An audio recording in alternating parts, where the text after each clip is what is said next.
যেকোনো আইসক্রিমই ঘরে তৈরি করতে গেলেই কিন্তু আইসক্রিমটা খুব একটা সফট হয় না। তো আজকে আমি ম্যাঙ্গো আইসক্রিম তৈরি করব। কিভাবে সফট করে তৈরি করতে হয় সেটাই তোমাদের আজকে দেখিয়ে দেব। প্রথমে আমি পাকা কিছু আম বেছে নিয়েছি এবং ছিলকাগুলো ছিলে এভাবে কেটে ব্লেন্ড করে নিয়েছি।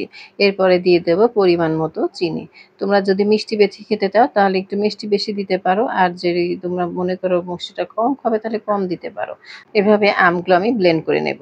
এরপরে আমি এখানে নিয়ে নিয়েছি হুইপ ক্রিম। সেই হুইপ ক্রিমটা আমি ভালো করে ব্লেন্ড করে নেব।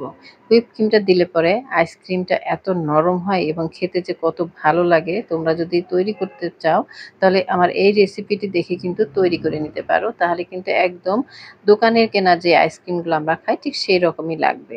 তো এই হুইপ ক্রিমটা আমি ভালো করে একটু ব্লেন্ড করে নিলাম। এখন আমি ম্যাঙ্গো যেই পাল্পগুলা বের করে রেখেছিলাম এগুলো আমি এখন আস্তে আস্তে ব্লেন্ড করতে থাকবো। আর যেহেতু আমি আমের মধ্যেই কিন্তু চিনিটা দিয়ে দিয়েছি এজন্য আমাকে এক্সট্রা করে চিনি দিতে হবে না। আর হুইপ ক্রিম তো একটু মিষ্টি থাকেই। তো যাই হোক এভাবে খুব ভালো মতো করে আস্তে আস্তে ব্লেন্ড করে নিবে। এরপরে আমি সবগুলো আম একবারে দিয়ে দেবো না, আমি কিছু কিছু আম একটু একটু করে দেবো। জাস্ট আমি প্রথমে অর্ধেক দিয়েছিলাম, তারপরে আমি আর অর্ধেক দিয়ে দিলাম। এখন আমি এই যে বাকি আমটুকু ছিল এটাও কিন্তু ভালো করে ব্লেন্ড করে নেব। আর আইসক্রিম বানানোর সবচেয়ে বড় ম্যাজিকই হচ্ছে তোমার আইসক্রিমটা যেন সফট হয়। কারণ যেমন দোকানের যে আইসক্রিমগুলা কিনতে পাওয়া যায় সেগুলা খেতে যেমন সফট হয়, বাসায় তৈরি কিন্তু খুব একটা সফট হতে চায় না। তোমরা যদি এভাবে এই আইসক্রিমটা তৈরি করতে পারো তাহলে দেখবে যে আসলে কিন্তু এই আইসক্রিমটা খুব বেশি সফট হয় এবং খেতেও কিন্তু দারুণ লাগে।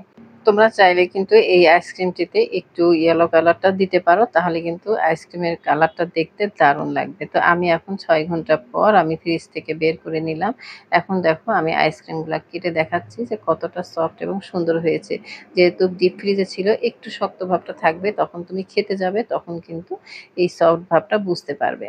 তো দেখো আমার আইসক্রিমগুলা কিন্তু তৈরি হয়ে গেছে। আর জাস্ট আমি একটু কেটে কেটে দিচ্ছি যে কেমন লাগে খেতে। আসলে এই আইসক্রিমগুলা খেতে এত মজা লাগে, বিশেষ করে যেহেতু হুইপ ক্রিমটা দেয়া থাকে এইজন্য কিন্তু এর যে বরফটা থাকে সেটা খুব সফট হয়। আর এমনি যেমন আমরা বাসায় তৈরি করো সেখানে কিন্তু বরফটা খুব একটা সফট হয় না, খেতে কিন্তু খুব একটা ভালো লাগে না। কিন্তু তুমি যদি হুইপ ক্রিমটা ব্যবহার করে এই আইসক্রিমটা তৈরি করো তাহলে এটা খেতে দারুণ লাগে। তো দেখো বন্ধুরা, তোমরা কিন্তু নিজেরা বাসায় তৈরি করে ফেলতে পারো এই ম্যাঙ্গো আইসক্রিমটা। বাসায় বাচ্চারা যখন খেতে চাইবে তুমি নিজে নিজেই কিন্তু এটা তৈরি করে দিতে পারবে। আর একটা টিপস দিয়ে রাখি, আমরা যখন কেক তৈরি করি, কেক তৈরির সময় কিন্তু হুইপ ক্রিমটা থাকে সবার বাসাতেই যারা কেক তৈরি করে। তো এই হুইপ ক্রিম দিয়ে যদি তুমি এই আইসক্রিমটা তৈরি করো, এটা কিন্তু খুবই ভালো হয়। এটা দিয়ে তুমি যেকোনো আইসক্রিমই তুমি তৈরি করতে পারবে। আমি কিন্তু ব্যানানা আইসক্রিমটা তৈরি করি মাঝে মাঝেই। আর এখন কিন্তু যেহেতু আমের সিজন চলছে, সবার বাসাতেই আম থাকবে। আর যদি ঘরে একটু হুইপ ক্রিমটা থাকে তাহলে তো কথাই নেই। কারণ বাচ্চারা কিন্তু অল্প আইসক্রিম খেতে চায় না, সবসময় চায় অনেকগুলো করে আইসক্রিম খেতে। তো এভাবে যদি তুমি ঘরেই তৈরি করে দিতে পারো তাহলে কিন্তু বাচ্চারা খুব ভালো মতোই খেতে পারবে। আর বন্ধুরা, তোমরা যারা আমার এই ভিডিওটি দেখছো যদি তোমাদের কাছে ভালো লাগে তাহলে অবশ্যই লাইক, কমেন্ট, শেয়ার করে দিও। আল্লাহ হাফেজ।